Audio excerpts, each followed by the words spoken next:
حلقة جديدة من برنامج اجتماعيات. النهاردة عايز أكلمكم عن التربية، عن الأخلاق، عن الولاد اللي انتوا دلوقتي الناس اللي خرجت في العيد وبتقول أنا شفت ولاد في سن مراهقة، ولاد ما شافتش تربية، ولاد فوضويين، ما بيسيبوش سينما ولا حديقة عامة إلا لما يبهدلوها، يسيبوا حواليهم قاذورات ويسيبوا حواليهم مخلفات ولا آخره، همجيين، ألفاظهم وحشة ولا آخره، حاجات كتير قوي كلها يعني ايه ما تصرش. طيب ايه السبب؟ ايه الحكايه؟ الناس دي ما تربتش ليه؟ والولاد دول ما تربوش ليه وما شافوش تربيه ليه؟ هتقولوا لي طبعا ايه الكلام اللي بيتقال لكم؟ إيه، اصل محمد رمضان، اصل المغني الفلاني، اصل الممثل العلاني، اصل الماده اللي بيقدموها في الافلام والمسلسلات. مال الافلام والمسلسلات؟ الافلام والمسلسلات مش قرايبي على فكره، اللي بيعملوها مش قرايبي، بس مالها بقى؟ انتوا ليه نسيتوا الدور الاساسي وماسكين في الافلام والمسلسلات؟ فين الام يا جماعه؟ هي الام مش بتشتغل برضه وبتعمل كارير وبتعمل مش عارف ايه وسايبه العيال؟ مش بتنزل تشتغل من الساعه 9 الصبح وترجع الساعه 5 6 بالليل؟ تعمل ايه؟ الست دي بتتضغط ليه؟ الست دي بتتدمر ليه؟ الست دي بتتدمر علشان بقيه الحياه كلها بتتدمر. الست دي بتنزل تدور على رزقها وعلى شغلها عشان تجيب فلوس تديها للعيال، وفي الاخر العيال ما تشوفش تربيه، لان الحل مش الفلوس، الحل في الاخلاق، الحل مش الفلوس. انتوا قاعدين عمالين تطحنوا في بعض طول النهار، الست بتشتغل والراجل بيشتغل وشغلانه واثنين وثلاثه واربعه، وبعدين في الاخر يدوا العيال الفلوس والعيال تطلع قله الربايه، ويطلعوا طماعين ويطلعوا عينيهم برضو فارغه وما يملاهاش الا التراب والى اخره. احنا بنشوفه، مش جديد. وبعدين محمد رمضان وغيره من الممثلين دوره مش هيحل دور الام، يعني لا هو عمل الدور الوحش هيضر، ولا لو عمل الدور الحلو هينفع.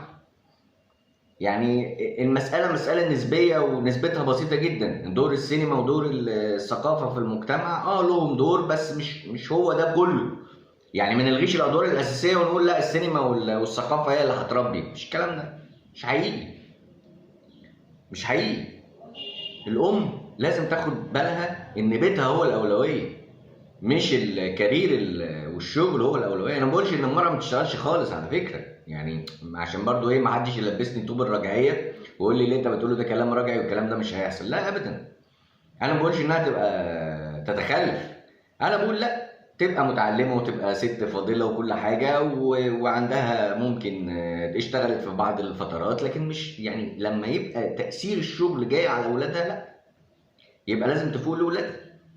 فانتوا مش مكان فلوس يا جماعه، انتوا مش مكان فلوس. وبعدين الاولاد دول يعني اول سن اللي هو لغايه سن 7 سنين ده بدايه ما تفهمه، مش بدايه ما تسيبيه. يعني ما تاخديش اجازه عشان تراعيه وهو طفل وبعدين لما يوصل سن 7 8 سنين تقول لا خلاص بقى ده كبر اهو. لا، ما كبرش، ده هو ده السن اللي هيتعلم فيه، ده السن اللي هتزرعي فيه اخلاق اكتر. السن اللي وراه لغايه لما يوصل من 7 لغايه 14 سنه، السن اللي هتراقبي فيه بيعمل الافعال الخير ولا لا، وهيبتدي يبقى فيه ثواب وعقاب. السن اللي وراه لغايه ما يوصل من 14 لغايه 21 سنه نبتدي بقى نصاحبه ونشوف ايه صحبته دي صحبه طيبه ولا غير طيبه، نبتدي احنا نشغله، نبتدي نشوف افكاره ايه، دماغه رايحه فين، نبتدي يعني ايه نشغله باعمال خير لطيفه. تعالى نزور الناس دي، تعالى نعمل خير هنا، تعالى نعمل صله رحم هنا، يبقى في صحوبيه مع الشاب ومع البنت. لكن انتوا ما بتربوش، انتوا مكان فلوس خلاص. انتوا بقى لما هتعلموه السباحه وتعلموه الروبوت وتعلموه مش عارف الطيران هيبقى هو كده بطل وهيرو. لا، مش حقيقي. ومحمد رمضان ده ملوش دعوه، وباسم سمره ملوش دعوه، والافلام والمسلسلات ملهاش دعوه. الاساسي هو الام والاسره، وغير كده ده الدور الاساسي مفيش غيره.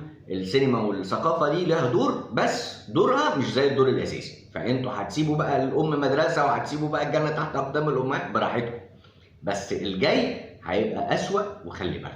يلا واشوفكم على خير وربنا يصلح الاحوال.